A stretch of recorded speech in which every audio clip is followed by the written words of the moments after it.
Okay, so this video is going to kind of recap what we've been talking about today and last week on how did World War I affect life in the U.S.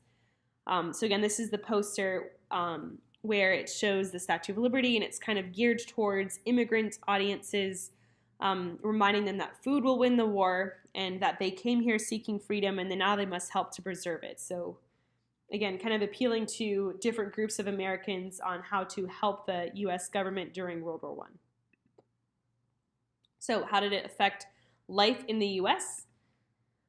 Well, Americans had to deal with many shortages in food and fuel in particular. Other countries actually rationed their scarce goods. We did not. We just chose to rely on the voluntary efforts of the citizens, like meatless Mondays, wheatless Wednesdays, and people just saving goods for the war effort. We just relied on the voluntary efforts of the citizens. It wasn't a requirement. It was strongly encouraged.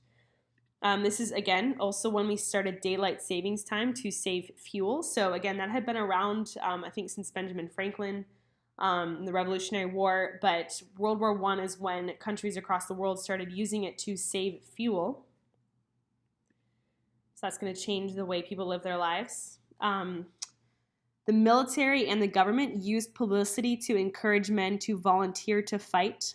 So songs, parades, posters, again, kind of playing up like the great adventure that was war, that the country needs you to volunteer to fight. Very patriotic. And this is a registration card for the draft. And of course, war is very expensive, so the government tried to influence attitudes and encourage war bonds sales with a propaganda campaign at home. It was led by the Committee on Public Information, so CPI. So here we have a a Liberty Bonds poster, and it's Remember Belgium. So again, it's kind of painting the Germans in a bad light. Remember Belgium. Remember that the Germans invaded neutral Belgium, poor Belgium. Here we have a German soldier appearing to cart off a young girl. Again, painting the Germans in a bad light. Sort of like, again, Germans weren't necessarily bad, but the U.S. government wanted people to kind of buy Liberty Bonds out of anger to support the war effort.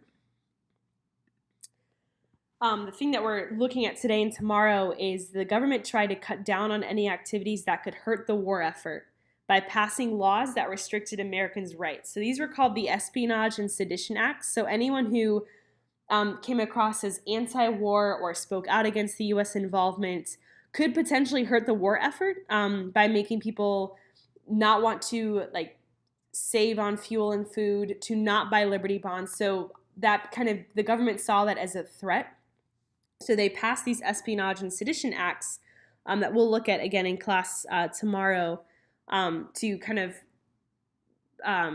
prevent people from speaking out against the U.S. involvement in the war. And you can see these women that say, Mr. President, remember the Constitution. Congress shall make no law abridging the freedom of speech or of the press. The political prisoners who believed in this guarantee are now serving 20 years in prison. So people who did speak out against U.S. involvement in World War I were put in jail, kind of violating that freedom of speech that's guaranteed in the Constitution, in the Bill of Rights. Again, as we talked about, immigration from Europe stopped almost completely because they're at war. This created a labor shortage, especially in the factories in the north, like in Pittsburgh, Chicago, Detroit. So this led to an increased immigration from Mexico and the movement of African Americans from the south to the northern cities. So again, the migration of African Americans from the south to the north is known as the Great Migration, and it kind of continues until 1970. But it starts in World War I because of that shortage in labor factories.